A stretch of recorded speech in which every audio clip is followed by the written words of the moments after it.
আল্লাহর প্রিয় বান্দা হতে চাইলে রমাজানের পর এই কাজগুলো চালিয়ে যান। মাহে রমাজানের পবিত্র আঁচল আমাদের ছুঁয়ে গেল। আল্লাহর বিশেষ রহমত ও অবারিত মাগফিরাতের এই মাসে আমরা রোজা, তারাবি তাহাজ্জুদ, তিলাওয়াতে কোরআন, জিকির ইস্তেগফার ইত্যাদির অপূর্ব সুযোগ পেয়েছি। কিন্তু রমাজানের বিদায় মানেই কি এই সকল আমল ইবাদতের বিদায়, নাকি একটি নতুন অধ্যায়ের সূচনা, যেখানে রমাজানের শিক্ষা ও অর্জনকে জীবনের প্রতিটি মুহূর্তে ধারণ করতে হবে? রমাজান আমাদের কত কি দিয়েছে এ নিয়ে ভাবনা এবং শাওয়াল থেকে শুরু করে বছরের বাকি দিনগুলোতে কিভাবে আমরা রমাজানের অর্জন ও আমলের ধারা অব্যাহত রাখতে পারি, তাই এই প্রবন্ধের মূল উদ্দেশ্য। ১. তাকওয়া, রমাজানের প্রধান অর্জন। আল্লাহ তাআলা বলেন, হে মুমিনগণ, তোমাদের প্রতি রোজা ফরজ করা হয়েছে, যেমন তোমাদের পূর্ববর্তী লোকদের প্রতি ফরজ করা হয়েছিল, যাতে তোমাদের মধ্যে তাকওয়া সৃষ্টি হয়। রমাজানের রোজা ও ইবাদতের মাধ্যমে অন্তরে তাকওয়ার যে বীজ রূপিত হয়েছে তা যেন অঙ্কুরিত হয়ে পত্রপল্লবে বিকশিত হয়, শাখা প্রশাখা বিস্তার করে ছায়া দান করে বছরব্যাপী। তাকওয়া হল আল্লাহ ভীতির সাথে তার আদেশ নিষেধ মেনে চলার দৃঢ় প্রত্যয়। রমাজানে আমরা দিনভর পানাহার ও প্রবৃত্তির চাহিদা থেকে বিরত থেকে এই গুণটির চর্চা করেছি। এখন চ্যালেঞ্জ হল এই তাকওয়াকে শানিত করা ও জীবনব্যাপী ধারণ করা। যেভাবে তাকওয়া স্থায়ী ও শানিত হয়। নিয়মিত মুহাসাবা করি, প্রতিদিন রাতের শেষ প্রহরে কিছুক্ষণ নিজের আমল আচরণ পর্যালোচনা করি।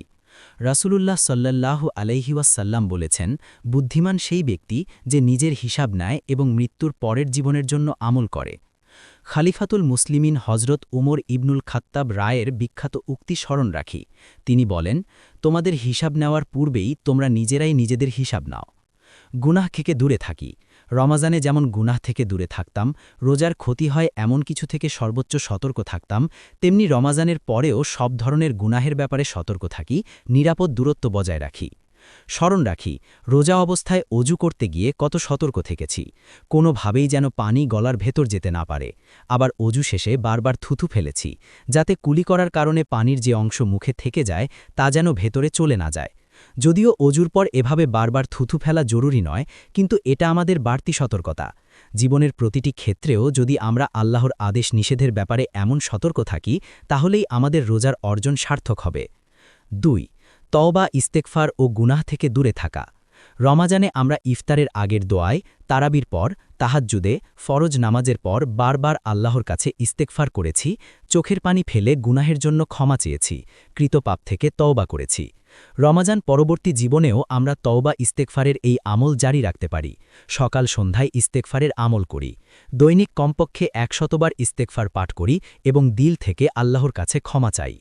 রাসূলুল্লাহ সাল্লাল্লাহু আলাইহি ওয়াসাল্লাম ইরশাদ করেন, হে মানুষ, তোমরা আল্লাহর কাছে তওবা করো, নিশ্চয়ই আমি প্রতিদিন তার কাছে ১০০ বার তওবা করি।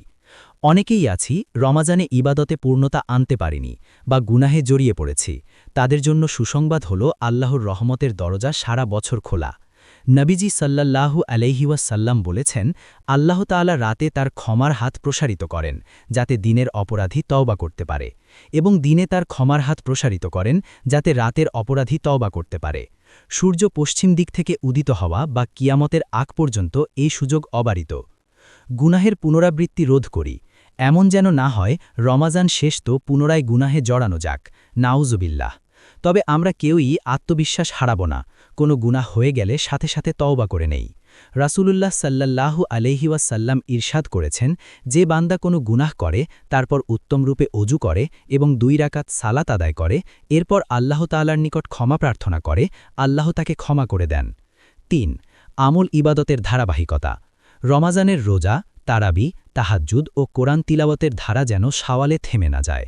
ফরজ রোজার স্থলে নফল রোজা, তারাবি স্থলে সাধারণ নফল নামাজ, তাহাজ্জুদ, তিলাওয়াত ইত্যাদির মাধ্যমে আমরা রমাজানের আমলের ধারা বজায় রাখতে পারি। ১. নফল রোজা। ক. শাওয়ালের ৬ রোজা। রমাজানের পর প্রথমেই শাওয়ালের ৬ রোজা রেখে ফেলার চেষ্টা করি। এ রোজার ব্যাপারে রাসূলুল্লাহ সাল্লাল্লাহু আলাইহি ওয়াসাল্লাম ইরশাদ করেছেন, যে রমাজানের রোজা রাখল এবং শাওয়ালের ৬ রোজা রাখল, সে যেন সারা বছর রোজা রাখল। খ. আশারায়ে জিলহজ ও ইয়াওমে আরাফার রোজা। এরপরই শুরু হয় হজের মাস। হজের মাসের রোজাগুলোও রাখতে পারি, যেমন জিলহজের ৯ দিনের রোজা, বিশেষত ইয়াওমে আরাফা বা ৯ জিলহজের রোজা। জিলহজের ৯ দিনের রোজার বিষয়ে হাদিস শরীফে এসেছে রাসূলুল্লাহ সাল্লাল্লাহু আলাইহি ওয়াসাল্লাম জিলহজের ৯ দিন রোজা রাখতেন। ইয়াউমে আরাফার বা ৯ জিলহজের রোজার ব্যাপারে রাসূলুল্লাহ সাল্লাল্লাহু আলাইহি ওয়াসাল্লাম ইরশাদ করেন, আরাফার দিনের রোজার বিষয়ে আমি আল্লাহর কাছে প্রত্যাশা করি যে এর দ্বারা বিগত বছরের এবং পরবর্তী বছরের গুনাহসমূহ ক্ষমা করে দেয়া হবে। গ মুহাররম ও আশুরার রোজা। জিলহজের পর শেষ হয় বছর, আসে নতুন বছর। সেই নতুন বছরের প্রথম মাস মুহাররম। এ মাসেও আমরা রোজা রাখতে পারি আশুরার রোজা। আবু হুরায়রা থেকে বর্ণিত, আল্লাহর রাসূল সাল্লাল্লাহু আলাইহি ওয়াসাল্লাম বলেছেন, রমাজানের পর উত্তম রোজা হচ্ছে আল্লাহর মাস মুহাররমের রোজা, আর ফরজ নামাজের পর উত্তম নামাজ হচ্ছে রাতের নামাজ। আশুরার দিনের রোজার ব্যাপারে ইরশাদ হয়েছে, আশুরার রোজা সম্পর্কে আমি আল্লাহর কাছে আশাবাদী যে এর দ্বারা তিনি বিগত বছরের গুনাহসমূহ ক্ষমা করে দেবেন। ঘ শাওয়াবান মাসের রোজা। এছাড়া শাওয়াবান মাসে বেশি বেশি রোজা রাখতে পারি। এ মাসে অধিক পরিমাণে রোজা রাখা উত্তম। উম্মুল মুকমিনিন আয়েশা বলেন, রাসূলুল্লাহ সাল্লাল্লাহু আলাইহি ওয়াসাল্লাম শাওয়াবান মাস ব্যতীত বছরের অন্য কোনো মাসে এত অধিক নফল রোজা রাখতেন না। আইয়ামে বীজের রোজা। এছাড়া প্রতি মাসে আইয়ামে বীজের রোজা রাখি, অর্থাৎ প্রত্যেক চান্দ্র মাসের ১৩, ১৪ ও ১৫ তারিখ রোজার এহতেমাম করি। প্রতি মাসে এই ৩ দিন রোজা রাখলে পুরো মাসের রোজা রাখার সওয়াব। হাদিসে এসেছে, মাসে ৩ দিন রোজা রাখা পুরো মাস রোজা রাখার সমান। আরেক হাদিসে এসেছে, নবী করিম সাল্লাল্লাহু আলাইহি ওয়াসাল্লাম ইরশাদ করেন, মাসে ৩ দিন রোজা রাখা এবং রমাজানের রোজা সারা বছর রোজা রাখার সমতুল্য। সোম ও বৃহস্পতিবারের রোজা। নবীজি প্রতি সোমবার ও বৃহস্পতিবার রোজা রাখতেন। তিনি বলেন, সোম ও বৃহস্পতিবার বান্দার আমলসমূহ আল্লাহর নিকট পেশ করা হয়, তাই আমি পছন্দ করি যে আমি রোজা অবস্থায় আমার আমল পেশ হোক। ২ নফল নামাজ। যতদূর সম্ভব হয় নফল নামাজ আদায়ের এহতেমাম করব। যেমন তাহাজ্জুদ, শেষ রাতে উঠে তাহাজ্জুদের আমল করতে পারি।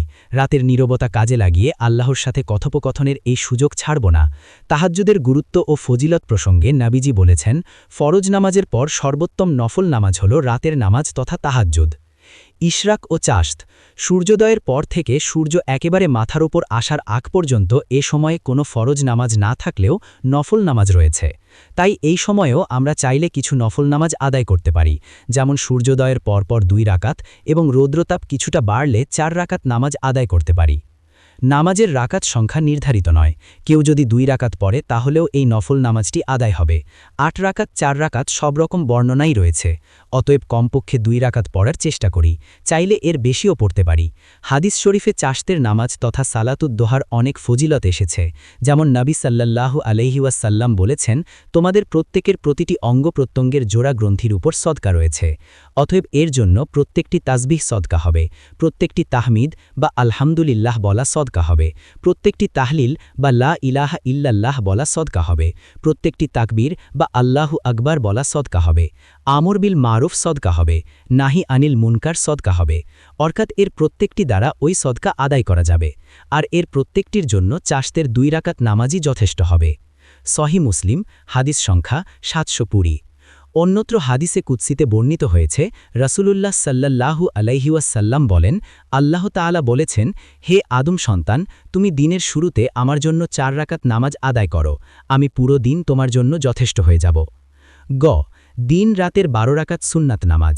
এছাড়া প্রতিদিনের ফরজ নামাজের আগে ও পরে মোট ১২ রাকাত সুন্নতে মুয়াক্কাদা নামাজ অবশ্যই আদায় করব। এটা যেন আমার থেকে কখনো না ছুটে। নবী করিম সাল্লাল্লাহু আলাইহি ওয়াসাল্লাম বলেন, যে ব্যক্তি দিবারাত্রিকে ১২ রাকাত সুন্নত নামাজ আদায় করবে, বিনিময়ে তার জন্য জান্নাতে একটি ঘর নির্মাণ করা হবে। আসর নামাজের পূর্বেও ৪ রাকাত নামাজের কথা হাদিসে এসেছে। যদিও তা সুন্নতে মুয়াক্কাদার অন্তর্ভুক্ত নয়, তবুও সম্ভব হলে তা আদায় করার চেষ্টা করি। হাদিসে এ নামাজেরও বিভিন্ন ফজিলত এসেছে। তাহিয়াতুল মসজিদ। আমরা যখনই মসজিদে যাব ২ রাকাত তাহিয়াতুল মসজিদ আদায় করতে চেষ্টা করব। হাদিস শরীফে এসেছে, তোমাদের কেউ মসজিদে প্রবেশ করলে সে যেন ২ রাকাত নামাজ পড়া ছাড়া না বসে। তাহিয়াতুল অজু। প্রতিবার অজুর পর তাহিয়াতুল অজুর নামাজ আদায় করা অনেক ফজিলতের আমল। উকবা ইবনে আমের থেকে বর্ণিত, রাসূলুল্লাহ সাল্লাল্লাহু আলাইহি ওয়াসাল্লাম বলেন, কোনো মুসলিম যখন উত্তমরূপে অজু করে, অতপর ২ রাকাত নামাজ এমনভাবে আদায় করে যে তার চেহারা ও অন্তর তথা দেহ মন পূর্ণ আল্লাহ অভিমুখী থাকে, তার জন্য জান্নাত ওয়াজিব হয়ে যায়। সাধারণ নফল নামাজ। সময়ে সুযোগে সাধ্যমতো সাধারণ নফল নামাজ আদায় করতে চেষ্টা করব। কিয়ামত দিবসে নফল নামাজ মুমিনের জন্য ভরপুর কল্যাণ বয়ে আনবে। নফলের মাধ্যমে ফরজের ঘাটতি পুরা করা হবে। রাসূলুল্লাহ সাল্লাল্লাহু আলাইহি ওয়াসাল্লাম বলেছেন, কিয়ামত দিবসে বান্দার প্রথম হিসাব হবে নামাজের। যদি তা যথাযথ পাওয়া যায় তাহলে বান্দা সফল ও কৃতকার্য হবে, আর যদি তা যথাযথ না পাওয়া যায় তাহলে বান্দা অকৃতকার্য ও ব্যর্থ হবে। ফরজের মাঝে যদি কোনো ঘাটতি থাকে তাহলে আল্লাহ তাআলা বলবেন, দেখো আমার বান্দার কিছু নফল নামাজ আছে কিনা। যদি থাকে তাহলে ফরজ নামাজের ঘাটতি নফল দ্বারা পূরণ করে দেয়া হবে। তারপর অন্যান্য আমলের হিসাবও একই পদ্ধতিতে গ্রহণ করা হবে, অর্থাৎ ফরজের ঘাটতি নফল দ্বারা পূরণ করা হবে। ৩. তিলাওয়াতে কোরআন। কোরআন কারিমের তিলাওয়াত অত্যন্ত ফজিলতপূর্ণ ও মর্যাদা সম্বলিত একটি আমল। নবী করিম সাল্লাল্লাহু আলাইহি ওয়াসাল্লাম ইরশাদ করেছেন, যে ব্যক্তি কোরআনের একটি হরফ পাঠ করল তার বিনিময়ে সে একটি নেকি লাভ করল। উক্ত একটি নেকি 10 নেকির সমতুল্য গণ্য হবে। আমি বলছি না যে আলিফ লাম মিম একটি হরফ, বরং আলিফ একটি হরফ, লাম একটি হরফ এবং মিম একটি হরফ। তাই প্রতিদিন তেলাওয়াত করি, অল্প হলেও নিয়মিত পড়ি। কিয়ামতের দিন এই কুরআন আমার জন্য সুপারিশ করবে। রাসূলুল্লাহ সাল্লাল্লাহু আলাইহি ওয়াসাল্লাম বলেছেন, তোমরা কুরআন পাঠ করো, কেননা তা কিয়ামতের দিন পাঠকারীদের জন্য সুপারিশ করবে। সম্ভব হলে প্রতিদিন সহজবোধ্য নির্ভরযোগ্য কোনো তাফসির অধ্যয়ন করি। রমজানে তারাবির আগে পড়ে এবং অন্য সময়ে উলামায়ে কেরামের মুখে শোনা তাফসিরের সেই ধারা রমজানের পরও জারি রাখি। ৪. জিকির ও দোয়া। দোয়া ও জিকিরের এহতেমাম করি, সব সময় যেন আমার জাবান জিকিরে সিক্ত থাকে। আব্দুল্লাহ ইবনে বুসর রাদিয়াল্লাহু থেকে বর্ণিত, এক ব্যক্তি নবী সাল্লাল্লাহু আলাইহি ওয়াসাল্লামের কাছে এসে বলল, ইয়া রাসূলাল্লাহ, শরীয়তের বিধান তো অনেক, আমাকে এমন একটি বিষয় বলুন যা আমি দৃঢ়ভাবে আঁকড়ে ধরতে পারি, সহজে আমল করতে পারি। উত্তরে রাসূলুল্লাহ সাল্লাল্লাহু আলাইহি ওয়াসাল্লাম বললেন, তোমার জিহ্বা যেন সর্বদা আল্লাহর জিকিরে সিক্ত থাকে। দুয়া একটি স্বতন্ত্র ইবাদত, আল্লাহর নৈকট্য লাভের মাধ্যম। দুয়ার মাধ্যমে আল্লাহর সামনে আমাদের আবদিয়াত ও দাসত্বের প্রকাশ ঘটে। সুতরাং বেশি বেশি দুয়া করার চেষ্টা করি। দুয়ার ফজিলত বিষয়ে রাসূলুল্লাহ সাল্লাল্লাহু আলাইহি ওয়াসাল্লাম বলেছেন, নিশ্চয়ই আল্লাহ পরম লজ্জাশীল ও মহানুভব। বান্দা যখন হাত তোলে তখন তাকে শূন্য হাতে ফিরিয়ে দিতে লজ্জাবোধ করেন। এছাড়া আমরা সকাল সন্ধ্যার তাসবিহাত আদায় করি, প্রতিটি কাজ সুন্নত মোতাবেক করি, প্রতিটি আমলের মাসনুন দোয়াগুলো পড়ার এহতেমাম করি। দান সদাকা। রমজানে রাসূলুল্লাহ সাল্লাল্লাহু আলাইহি ওয়াসাল্লামের দান অনেক বেশি বেড়ে যেত। উম্মুল মুমিনিন আয়েশা রাদিয়াল্লাহু তাআলা আনহা বলেন, রাসূলুল্লাহ সাল্লাল্লাহু আলাইহি ওয়াসাল্লাম মানুষের মাঝে শ্রেষ্ঠ বদান্যশীল ছিলেন। তার এই বদান্যতার চূড়ান্ত প্রকাশ হতো রমজানে, যখন জিবরিল আলাইহিসসালাম তার সাথে সাক্ষাৎ করতেন। জিবরিল আলাইহিসসালাম রমজানের প্রতি রাতে আগমন করতেন এবং পরস্পর কুরআন শোনাতেন। আল্লাহর রাসূল তখন কল্যাণবাহী বায়ুর চেয়ে অধিক কল্যাণবর্ষী ছিলেন। আমরা রমজানে দান সদাকা করেছি, কিন্তু এটি যেন কেবল রমজানেই সীমাবদ্ধ না থাকে, বরং সারা বছরই আমাদের দানশীলতার এই ধারা অব্যাহত রাখতে হবে। তাই আমরা নিয়মিত দান সদাকা করার চেষ্টা করব। রাসূলুল্লাহ সাল্লাল্লাহু আলাইহি ওয়াসাল্লাম বলেছেন, প্রতিদিন সকালে দুজন ফেরেশতা দোয়া করেন। একজন দুয়ায় বলে, হে আল্লাহ, দানকারীকে প্রতিদান দাও। অন্যজন বলে, হে আল্লাহ, কৃপণের সম্পদ ধ্বংস করো। সাহিহ বুখারী, হাদিস নাম্বার 1442। নিজের সাধ্যের মধ্যে সমাজসেবা জারি রাখি, ইতিম, বিধবা ও অসহায়দের পাশে দাঁড়াই।